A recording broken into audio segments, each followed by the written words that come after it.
नमस्कार, स्वागत है आप सभी का। सेट परीक्षा का सिलेबस यहाँ पर आयोग ने जारी किया है। श्री व्यापम ने सेट 2023 का जो एक पाठ्यक्रम है, जो इसका सिलेबाई है, वो यहाँ पर मैं आपको डिस्कस करूँगा यहाँ पर। ठीक है, इसका जो पाठ्यक्रम कैसा दिया हुआ है, कैसा उसका सिलेबस है, उस पर अपन चर्चा करेंगे, एक ओवरऑल डिस्कशन। ठीक है बच्चों, तो जो भी एस्पिरेंट हैं, जो भी इस बार एपी के परीक्षा में पार्टिसिपेट करना चाहते हैं, उनकी अपन बात कर रहे हैं। तो पेपर 1 जो है ये बहुत इंपॉर्टेंट है, और इस पेपर 1 में सारे का सारा सेक्शन ये कहीं ना कहीं लॉजिकल बेस है। मतलब यहाँ पर आपको केस स्टडी दी जानी है, आप समझते क्या हैं, आप कैसे सिचुएशनल डील एंड डिस्कस करते हैं। मतलब यहाँ पर कहीं ना कहीं पारिस्थितिकी जन्य चीज़ों के आधार पर प्रश्न के उत्तर डिसाइड किए जाते हैं। तो मेरा सिर्फ कहने का मतलब ये है, इसमें अधिगम क्षमता है, सीखने सिखाने की क्षमता है, ठीक है, विधियाँ सीखने सिखाने की जो शिक्षण विधियाँ हैं, इन सभी को मिला करके इस पहले पार्ट को डिज़ाइन किया गया है। देखते हैं, इसमें कुछ बातों को समझाता हूँ मैं आपको। इस पेपर 1 का जो पर्पस क्या है, परीक्षार्थी की शिक्षण और शोध क्षमता का मूल्यांकन करना। अतः इस परीक्षा का उद्देश्य शिक्षण और शोध अभिवृद्धि का मूल्यांकन करना है। उनसे अपेक्षा ये है परीक्षार्थी से पास संज्ञानात्मक क्षमता हो और वो इसको प्रदर्शित कर सकें। संज्ञानात्मक क्षमता में विस्तृत बोध की बात करी जाती है, परीक्षण विश्लेषण की बात की जाती है, मूल्यांकन की बात की जाती है, तर्क संरचना की बात की जाती है, कितनी समझ है, निगमनात्मक और आगमनात्मक तर्क आदि शामिल इसमें। मतलब बोला ना, लॉजिकल बेसिस पे चीज़ों को हम यहाँ पे डील एंड डिस्कस करेंगे। परीक्षार्थियों से यह भी अपेक्षा की जाती है कि उन्हें हायर एजुकेशन में शिक्षण और अधिगम का सामान्य ज्ञान हो कि कैसे पढ़ाया जाता है और साथ में कैसे सीखा जाता है। तो शिक्षण और अधिगम का यहाँ पर आपके पास सामान्य ज्ञान होना चाहिए। सूचना के स्रोतों की सामान्य जानकारी और ज्ञान हो। उन्हें इसके साथ साथ लोगों, पर्यावरण, प्राकृतिक संसाधन के बीच समव्यवहार और जीवन की गुणवत्ता पर उनके प्रभाव की जानकारी होनी चाहिए। ठीक है, इस पूरे के पूरे पाठ्यक्रम को उसने 10 भाग में इस पाठ्यक्रम में डिवाइड किया गया। पहला है शिक्षण अभिवृत्ति। ठीक है, ये पहला चैप्टर है। ध्यान रखने वाली बात क्या है कि इसमें कुल 10 इकाई दिया हुआ है, और 10 इकाई में अगर हम क्रमशः देखेंगे तो 10 इकाई के अंतर्गत सिंपल ये हमको यहाँ पर क्रमशः दिखाई पड़ रहा है। पहला इकाई है शिक्षण अभिवृद्धि, जिसमें शिक्षण की अवधारणाएं, उद्देश्य, उसका स्तर क्या होता है, स्मरण शक्ति कैसे वृद्धि की जाती है, समझ कैसे विषय की होती है, विचार कैसे डेवलप होते हैं, विशेषता और मूल अपेक्षाएं। दूसरा, शिक्षार्थी की विशेषता क्या क्या होनी चाहिए, किशोर और वयस्क शिक्षार्थी में अपेक्षाएं क्या क्या होती है, कि छोटे शिक्षार्थी और वयस्क शिक्षार्थी में अपेक्षाएं, शैक्षणिक, सामाजिक, भावनात्मक, संज्ञानात्मक, व्यक्तिगत विभिन्नताओं आदि हम बात करते हैं। तीसरा, शिक्षण प्रभावक तत्व। ऐसे कौन कौन से फैक्टर हैं जो टीचिंग को इफेक्ट करते हैं। शिक्षक के साथ साथ सहायता सामग्री, संस्थागत सुविधाएं, शैक्षणिक वातावरण, ये सारी चीज़ें शिक्षण प्रभावात्मक तत्व में आते हैं। नेक्स्ट, उच्च अधिगम संस्था में शिक्षण की पद्धति, जो हायर एजुकेशन में सीखने सिखाने की जो पद्धति है, उस पर अध्यापक केंद्रित बनाम शिक्षार्थी केंद्रित। मतलब अगर सीखने सिखाने की जो जो जो पद्धति है, अगर वो शिक्षण केंद्रित हुई तो कैसी बातें होंगी, अगर वो विद्यार्थी केंद्रित रही तो कैसा वहाँ पे डिस्कस करना है अपने को। ठीक है, ऑफलाइन बनाम ऑनलाइन का जो यहाँ पे पद्धति पे यहाँ पे कुछ क्वेश्चंस यहाँ पे आएंगे। स्वयं प्रभा, मुक्स इत्यादि जो एनसीईआरटी चलाती है, कोर्सेज चलाती है ना, डिजिटल इंडिया प्रोग्राम के पर्पस के अंतर्गत। ठीक है, तो उसमें एनसीईआरटी के अंदर सारे के सारे कार्यक्रम का मेंशन किया गया। मूल्यांकन प्रणालियों में मूल्यांकन के तत्व क्या क्या होते हैं, उनके प्रकार, उच्च शिक्षा में ठीक आधारित क्रेडिट प्रणाली में मूल्यांकन, कंप्यूटर आधारित परीक्षा मूल्यांकन पद्धति में नवाचार कैसे लाया जाए, वो सारी बातें यहाँ पर हमको दिखाई देंगी। यूनिट नंबर 2 की बात करें तो यूनिट 2 में यहाँ फिर से बात की गई है शोध अभिवृद्धि की बात की गई है। किसकी बात की गई है? शोध अभिवृद्धि। आवृत्ति। ठीक है, मतलब रिसर्च एप्टीट्यूड की बात करते हैं। रिसर्च जो यहाँ पर शोध मतलब क्या होगा, रिसर्च होगा। तो इसमें इसके अर्थ है, इसके प्रकार हैं, इसकी विशेषताएं हैं, प्रत्यक्षवाद और उत्तर प्रत्यक्षवाद के शोध के उपागम। उपागम मतलब क्या होता है यहाँ पर, सिद्धांत। उपागम मतलब क्या रहेगा यहाँ पर, सिद्धांत। शोध की पद्धतियाँ प्रयोगात्मक है, विवरणात्मक है, ऐतिहासिक है, गुणात्मक है और क्या है, मात्रात्मक है। शोध के अलग अलग चरण हैं। शोध प्रबंधन एवं आलेख लेखन, फॉर्मेट और संदर्भ की शक्तियाँ। शोध में आईसीटी, इंफॉर्मेशन कंप्यूटर टेक्नोलॉजी की भूमिका क्या है, उसका अनुप्रयोग क्या है। लास्ट में क्या है, शोध के साथ साथ नैतिकता, ये ज़रूरी है। शिक्षक में नैतिकता होना बहुत ज़रूरी है। रिसर्च ड्यूरेशन में इन सारी बातों का ध्यान रखा जाता है, इसलिए इन सबको पाठ्यक्रम में शामिल किया है। तीसरा, बोध। किसी भी गद्यांश पर आपको प्रश्न का उत्तर देना है, ये चैप्टर 3 इसमें लिखा है बोध। चैप्टर 4 संप्रेषण। संप्रेषण that is a kind of communication.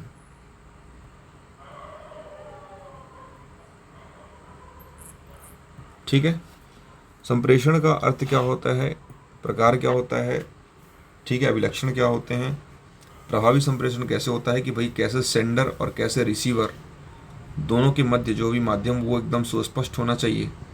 तो ऐसी बातों को हम यहाँ पर डील करेंगे। प्रभावी संप्रेषण के लिए वाचिक और गैर वाचिक, अंतः सांस्कृतिक और सामूहिक संप्रेषण, कक्षा इत्यादि में यहाँ पर ये सारी चीज़ें शामिल होंगी। प्रभावी संप्रेषण में कौन कौन से बैरियर्स आते हैं। भाषा की समस्या तो आएगी, क्योंकि जिस भाषा में आपसे बात करना चाहूँ ज़रूरी नहीं कि सामने वाला व्यक्ति उसी भाषा में चीज़ों को कंफर्टेबल तरीके से कैरी कर सके। होती है अगर कैरी तो बात अच्छी है। In that case we are not unable to circulate the ideas and thought in the medium which is not require in this channel. तो भाई ऐसे में क्या होगा, दूसरा पक्ष जो है ना चीज़ों को क्या है समझ नहीं पाएगा, और इससे टीचिंग कंप्लीट नहीं, इससे टीचिंग हो जाएगी इनकम्प्लीट हो जाएगी। साथ में जो जन मीडिया और जो समाज है उसके भी कुछ संप्रेषण से क्वेश्चन। फिर चलेंगे तार्किक तर्क, गणितीय तर्क और वृत्ति। ठीक है, यहाँ पे अंश, समय, दूरी, अनुपात, समानुपात, प्रतिशत, लाभ, हानि, इन सारे के प्रश्न ध्यान रखना है। नंबर सीरीज की बात करेंगे, यहाँ पे संख्या श्रेणी है, अक्षर श्रेणी है, कूट और संबंध है, तर्क के प्रकार जो है लॉजिकल रीजनिंग्स में यहाँ पे हमको ध्यान देना है। मतलब कहीं ना कहीं मोटा मोटी उसका एवरेज तो है, बट इसको थोड़ा सा ध्यान रखेंगे। गणितीय तर्क और क्या लिखा है, अभिवृद्धि लिखा हुआ है। फिर चलेंगे इसमें आगे, तो सिंपल ये है, छठवां इकाई, तो इसमें युक्ति युक्त तर्क की बात कही गई है। ठीक, मतलब जो तर्क लगा रहे हैं वो कहीं ना कहीं उचित हो, उचितम तरीके से लगाया गया, उसको बोलते हैं युक्ति युक्त तर्क बोलते हैं। युक्ति के ढांचे का बोध क्या है, युक्ति के रूप क्या है, रूपाधिक तर्क वाक्य का ढांचा क्या है, इसमें युक्ति के बारे में पढ़ना है। पूरी कहानी यहाँ पर युक्ति के आधार पर होगी। फिर यहाँ पर युक्ति के प्रकार पे हम बात करेंगे, कौन कौन से यहाँ पर एजेंडाज हैं। दिग्बंधनात्मक,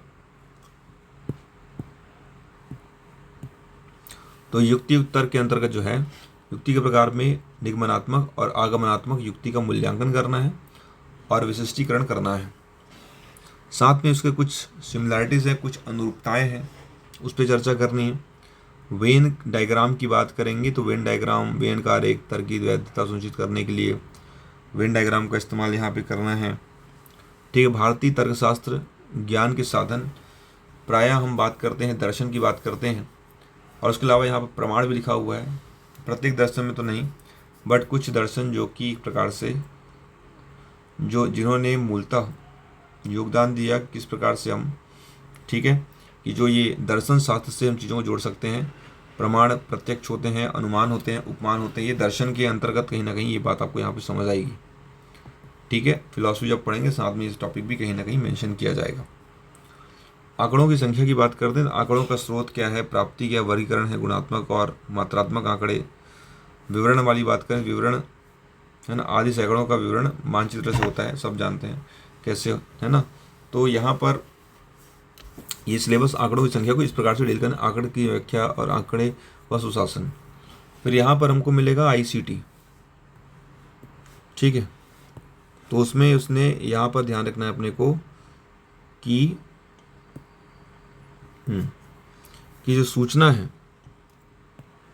ठीक है, जो यहाँ पे सूचना है, संचार प्रौद्योगिकी है, इसमें कहीं ना कहीं आईसीटी वगैरह को ऐड किया है ज़बरदस्ती, और होना भी चाहिए अकॉर्डिंग टू। अगर आप कंप्यूटर टेक्नोलॉजी लेके पढ़ रहे हो तो I think you must aware to the system and CPU and UPS, everything you must be perfection over there.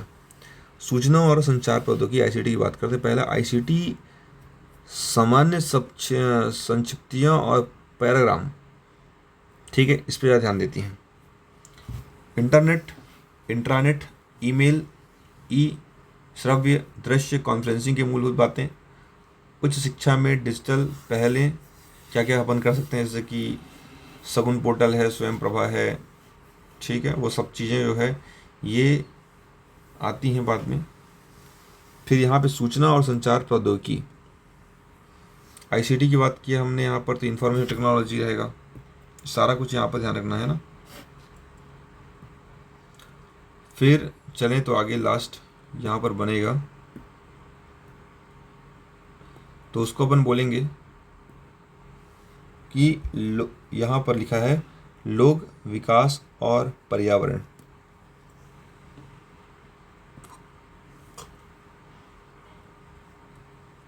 विकास और पर्यावरण, मिलेनियम विकास और संपोषणीयता विकास का लक्ष्य क्या क्या रखा गया है, ठीक है।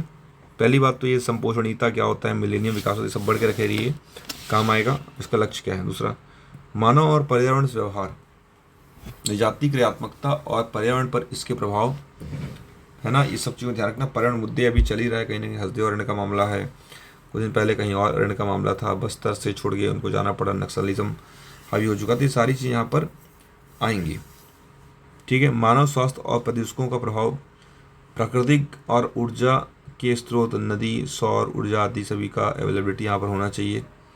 प्राकृतिक जोखिम और ऊर्जा स्रोत,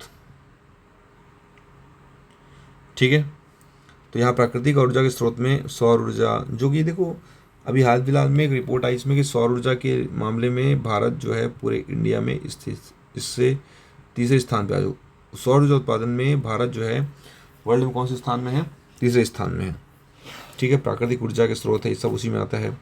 प्राकृतिक जोखिम और आपदा, है ना, आपदाएं न्यूनतरीकरण की जो यहाँ पर हम बात करेंगे, कमियाँ, ठीक है, तो उसमें कहीं ना कहीं ये जो न्यूनीकरण की युक्तियाँ हैं।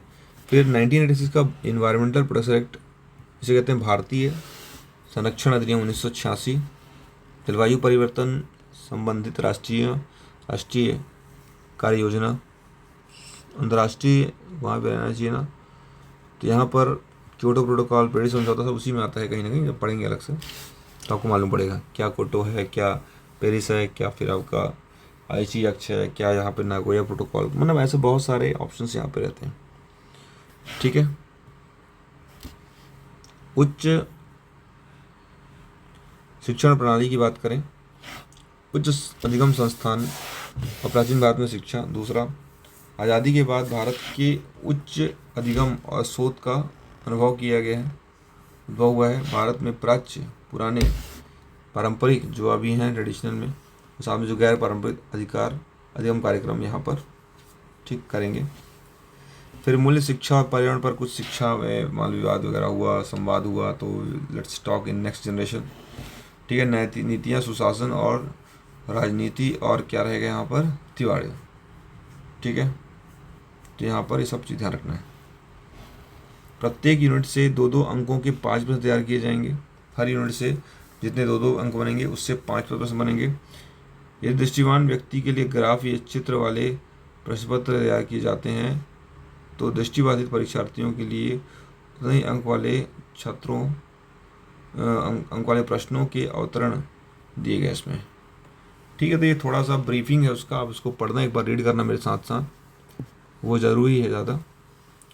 बाकी मिलते हैं नेक्स्ट क्लास में, मैं पार्ट वाइज डिस्कशन करूँगा। Thank you, good night, have a good day.